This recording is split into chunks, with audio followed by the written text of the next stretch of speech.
जय जय श्री राम दोस्तों, जय जय श्री हनुमान जी महाराज। दोस्तों, क्या आपको पता है जो सुंदरकांड है रामचरितमानस में, आखिरकार उसका नाम सुंदरकांड क्यों पड़ा? कुछ दूसरा भी तो नाम हो सकता था दोस्तों। सुंदरकांड रामचरितमानस का सबसे लोकप्रिय और चमत्कारी कांड है। भक्तजन इसे सबसे ज़्यादा पढ़ते हैं और सुनते हैं। दोस्तों, रामायण के 7 कांडों में सुंदरकांड का स्थान सबसे निराला है। ये वह कांड है जिसे पढ़ते ही मन आनंद और आत्मा को शांति मिलती है। भक्तजन मानते हैं कि सुंदरकांड का पाठ करने से हर संकट दूर होता है और भगवान हनुमान जी की आशीर्वाद बहुत जल्द ही मिलता है। लेकिन अक्सर हमारे मन में सवाल आता है, आखिर इसे सुंदरकांड ही क्यों कहा गया है? क्या सिर्फ इसलिए कि इसमें सुंदर घटनाएं हैं या फिर इसके पीछे कोई गहरा रहस्य है? आइए आज हम इस प्रश्न का विस्तार से उत्तर जानें। तो दोस्तों, जय जय श्री राम। सुंदर का अर्थ केवल बाहरी रूप की सुंदरता नहीं है। संस्कृत में सुंदर मतलब होता है जो मन को आनंदित कर दे, जो शांति और प्रसन्नता प्रदान करे, जो पूर्ण और उत्तम हो। सुंदरकांड को पढ़ते समय भक्त को यही अनुभव होता है।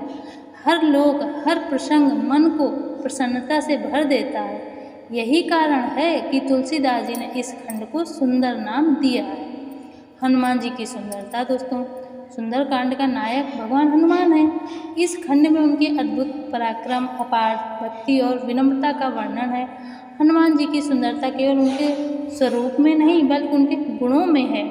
उनकी निष्ठा सुंदर है, उनकी वीरता सुंदर है, उनका ज्ञान अति सुंदर है, उनकी भक्ति बहुत ही सुंदर है।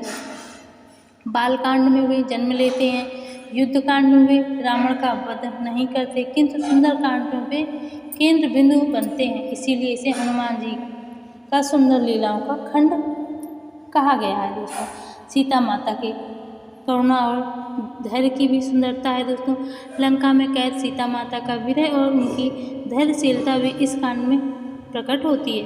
विपत्ति में भी सीता जी का विश्वास, उनकी मर्यादा और उनकी करुणा, ये सब इस कांड को अत्यंत सुंदर बना देती है। सीता माता के चरित्र से हमें ये सीख मिलती है कि चाहे किसी भी विपत्ति आ, चाहे कैसी भी विपत्ति आ जाए दोस्तों, विश्वास और संयम से हर परिस्थिति का सामना किया जा सकता है। लंका दहन का अद्भुत प्रसंग भी है दोस्तों।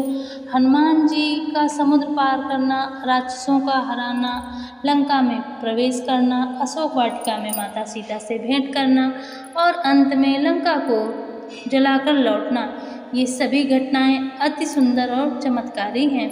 जहाँ हनुमान जी ने शक्ति और बुद्धि का ऐसा संतुलन दिखाया है जो वास्तव में अद्वितीय और सुंदर है। वाल्मीकि रामायण का दृष्टिकोण दोस्तों, अगर तो आपको जानकर आश्चर्य होगा कि वाल्मीकि रामायण में भी इस खंड को सुंदरकांड ही कहा गया है।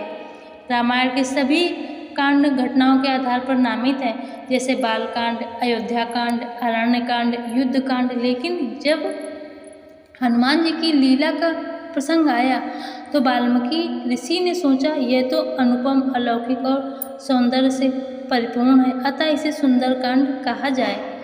दोस्तों, हनुमान जी का रूप और गुण, उनका पराक्रम, नम्रता और भक्ति, सीता माता का धैर्य, कठिनाई में भी उनका आदर्श स्वरूप, घटनाओं की रोचकता, समुद्र लांघने से लेकर लंका दहन तक आध्यात्मिक संदेश, भक्ति, साहस और विश्वास से हर असंभव कार्य संभव हो जाता है। दोस्तों, तुलसीदास जी ने रामचरितमानस में सुंदरकांड को विशेष महत्व दिया है। भक्तजन मानते हैं कि सुंदरकांड का पाठ करने से भय और संकट मिटते हैं, हनुमान जी की कृपा और आशीर्वाद मिलती है, मन प्रसन्न और आत्मा शांत हो जाती है। इसीलिए इसे सबसे ज़्यादा पढ़ा जाता है। दोस्तों, रामायण का हर कांड महत्वपूर्ण है, परंतु जो सुंदरकांड भक्तों को विशेष रूप से प्रिय है, क्योंकि इसमें वीरता भी है और भक्ति भी, इसमें करुणा भी है और उत्साह भी। इसमें हनुमान जी की अलौकिक शक्ति और सीता माता की करुणा दोनों का अद्भुत संगम है। यही कारण है कि लोग कहते हैं रामायण के 7 कांड हैं, परंतु भक्तों का सबसे प्यारा कांड है सुंदरकांड। आज के जीवन के लिए दोस्तों, सुंदरकांड सिर्फ कहानी नहीं बल्कि जीवन का मार्गदर्शन भी है। जब जीवन में बाधाएं आए तो हनुमान जी की तरह साहस रखो, जब कठिनाइयाँ आए तो सीता माता की तरह धैर्य रखो, जब निर्णय लेना हो तो विवेक का उपयोग करो और सबसे बढ़कर भगवान में अटूट विश्वास रखो। यही सुंदरकांड का असली संदेश है दोस्तों। तो मित्रों, अब आपको स्पष्ट हो गया होगा कि सुंदरकांड का नाम सुंदरकांड क्यों पड़ा। यह केवल घटनाओं की सुंदरता नहीं, बल्कि हनुमान जी की भक्ति, सीता माता का धैर्य और राम कथा का अलौकिक सौंदर्य, इन सबका संगम है। यही कारण है कि इसे सुंदरकांड कहा गया है और यही कारण है कि आज भी ये हर भक्त के हृदय में सबसे सुंदर खंड है।